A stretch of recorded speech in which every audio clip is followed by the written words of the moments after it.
Oh yeah, sexy biscuits. Nice.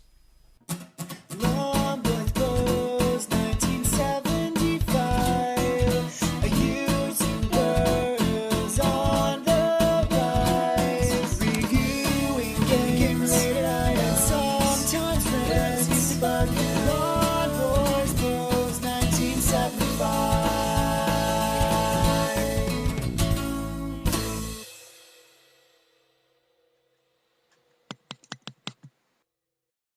Hey YouTube, Long Boys Post 1975. It's about 7:15 in the morning. It's already balls horrifically hot, which makes me grumpy and irritable. Welcome to the Wednesday vlog. Now I'm going to take a break from the top 10s, mainly because they're quite intensive to make, believe it or not, and it's so hot. I really don't want to sit there for hours editing something, you know, when it's this warm and steadily getting a pair of Betty Swallocks. So I'm going to answer a question that I've been asked. I used to answer questions a lot. I haven't had any for a while, and I got one the other day, and it's interesting because it's a question that's reared its head up, a lot of times. I think that's part and parcel of social media, and you've read it, which means stuff like this will always rear its head up. But oh yeah, by the way, someone asked me, what is this? That's my fan. It's straight over my bed, but because I have to sleep during the daytime with that blackout blind down and that fan, going on, all it actually seems to do is circulate warm air, and baste me like a turkey. Anyway, now, never mind. That was a question answered as well. Hey, points. Excuse me a second. I'm off for a few days. Hopefully, we're supposed to get thunderstorms today, which A, will be good if it cools everything down, but B, probably bad because it means the only entertainment I will have probably will be watching said thunderstorm, because it guarantee will knock out my power and my internet. Or either at the same time or both independently.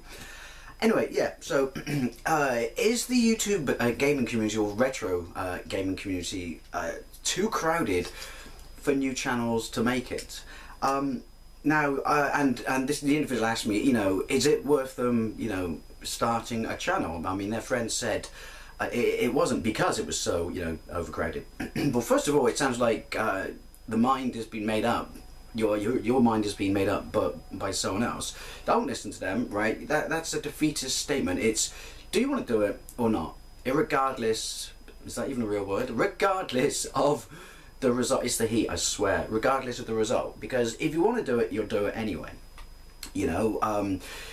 I've always said that there's a market, there's an audience for every single person. The number of people who watch, big or small, depends on the person. It's not up to an individual to decide, who watches them. That's out of your hands. I've always said that. It's not for you to decide who should like you. But I've always said there's a market for everyone. So if you want to do it, do it. Now, coming back to the fact that is it too crowded?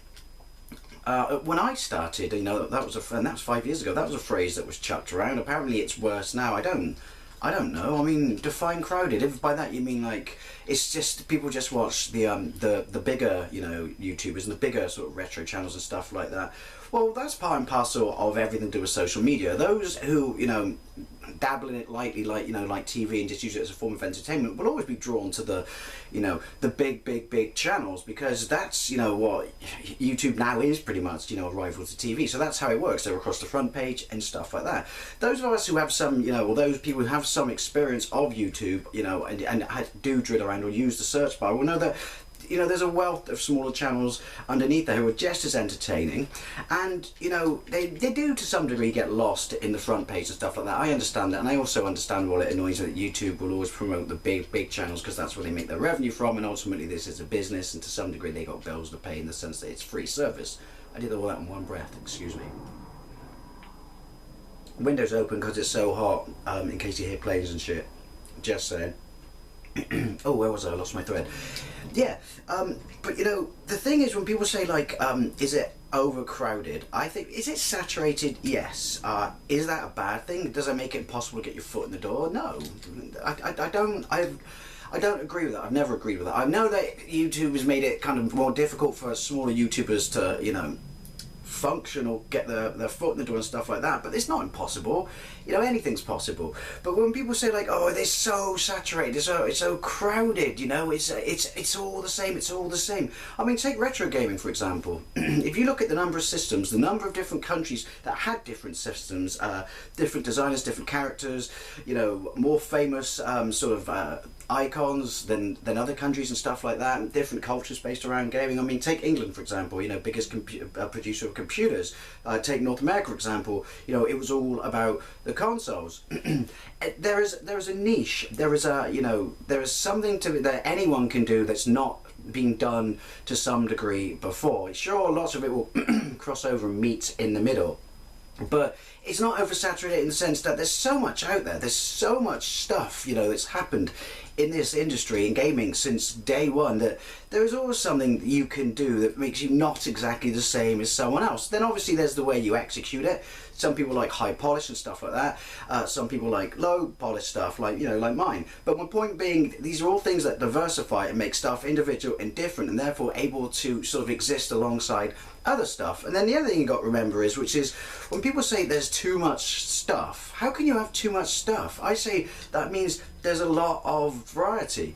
I mean, it's weird, if you look at TV, you never hear people pissing and moaning, you know, saying like, oh, I don't know what to watch, I wish I never bought satellite, or wish I never bought cable, you know. You never hear that, you know, or like there's too much stuff to watch. Then why do you have Netflix? Why do you have, you know, Amazon Prime and stuff like that? That to me is an invalid argument. There's just a lot of variety. It's a case of finding what you want to watch, finding what agrees with you and fits your taste. And that's why I say to people when they say it's overcrowded, there's no point in me doing anything. Of course there is, because there will be people that you know, what you do is completely unique to their taste, which they probably couldn't care about, you know, about the bigger YouTubers and stuff like that. So this argument that it's just, that's it, job's done, there's absolutely no point, you know.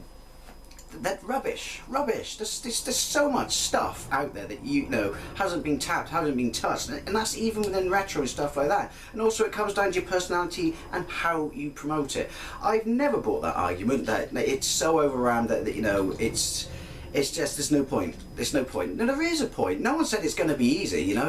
I think some people seem to think that they just want to do something and then immediate success, and if there isn't immediate success, then what's the point, or something went wrong. No, it's much like anything. Obviously some people were just, you know, luck, break, or just naturally incredibly talented and will hit the floor running and become massive. But, you know, for everyone else, it's like anything in life. It takes time, it takes practice, hone your skills, stuff like that, you know. Look at any of your favourite YouTubers and look at their early videos, and you'll see a vast difference between them now and they were then. So, I'm really off, you know, rambling on a tangent. So, to the person who asked this question, you know, is the gaming or retro gaming community too crowded for, you know, new channels? No. Like I said, no one said it was easy, but I think if you want to do it, do it. That's it. That's all there is to it. If you worry about these ifs and buts and almost make excuses up for yourself and scare yourself out of it, then that's a shame. Because ultimately then it's the people out there that may have absolutely loved your content that lose out, if that makes sense. As for the fact that, you know, there's too much of it, you know, how can there be too much of a good thing? Like I said, variety's brilliant. I mean, look back at that. Back in the 80s, we all pissed and moaned that we had 3 TV channels. You know, now that we got infinite, what, people are pissing and moaning again? Anyway, yeah, I'd love to know what you think. You know, those of you who just started new channels, those of you who've had channels for a while, you know, was it difficult? And do you think, because of the sheer number of people doing similar things to yourself, that, you know, it is, that's it, there's too much, it's almost impossible for new people to start? I'd love to know what you think, and thank you very much for watching, and I'll see you later.